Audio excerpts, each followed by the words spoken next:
I had called upon my friend, Mr. Sherlock Holmes, one day in the autumn of last year, and found him in deep conversation with a very stout, florid-faced elderly gentleman with fiery red hair. With an apology for my intrusion, I was about to withdraw when Holmes pulled me abruptly into the room and closed the door behind me. "You could not possibly have come at a better time, my dear Watson," he said cordially.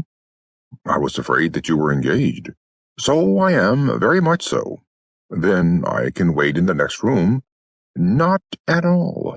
This gentleman, Mr. Wilson, has been my partner and helper in many of my most successful cases, and I have no doubt that he will be of the utmost use to me and yours also." The stout gentleman half rose from his chair and gave a bob of greeting with a quick little questioning glance from his small, fat, encircled eyes. "Try the settee," said Holmes, relapsing into his armchair and putting his fingertips together, as was his custom when in judicial moods.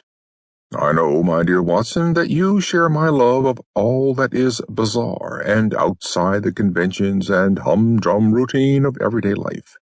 You have shown your relish for it by the enthusiasm which has prompted you to chronicle and, if you will excuse my saying so, somewhat to embellish so many of my own little adventures." "Your cases have indeed been of greatest interest to me," I observed.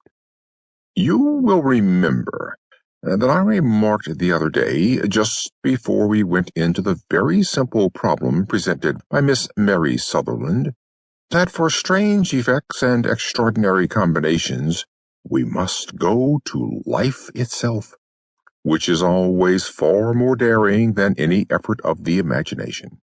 "A proposition which I took the liberty of doubting." "You did, Doctor, but none the less you must come round to my view, for otherwise I shall keep on piling fact upon fact on you until your reason breaks down under them and acknowledges me to be right. Now, Mr. Jabez Wilson here has been good enough to call upon me this morning, and to bring a narrative which promises to be one of the most singular which I have listened to for some time. You have heard me remark that the strangest and most unique things are very often connected not with the larger, but with the smaller crimes, and occasionally, indeed, where there is room for doubt whether any positive crime has been committed. As far as I have heard, it is impossible for me to say whether the present case is an instance of crime or not, but the course of events is certainly among the most singular that I have ever listened to. Perhaps, Mr. Wilson, you would have the great kindness to recommence your narrative.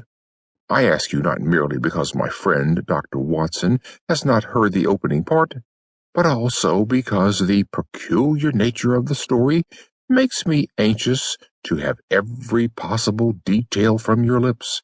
As a rule, when I have heard some slight indication of the course of events, I am able to guide myself by the thousands of other similar cases which occur to my memory.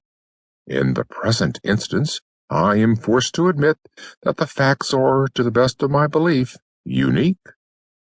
The portly client puffed out his chest with an appearance of some little pride, and pulled a dirty and wrinkled newspaper from the inside pocket of his greatcoat.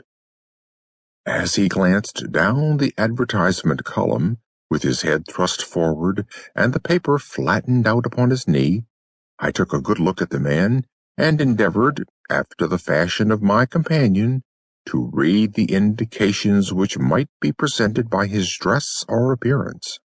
I did not gain very much, however, by my inspection. Our visitor bore every mark of being an average, commonplace British tradesman, obese, pompous, and slow.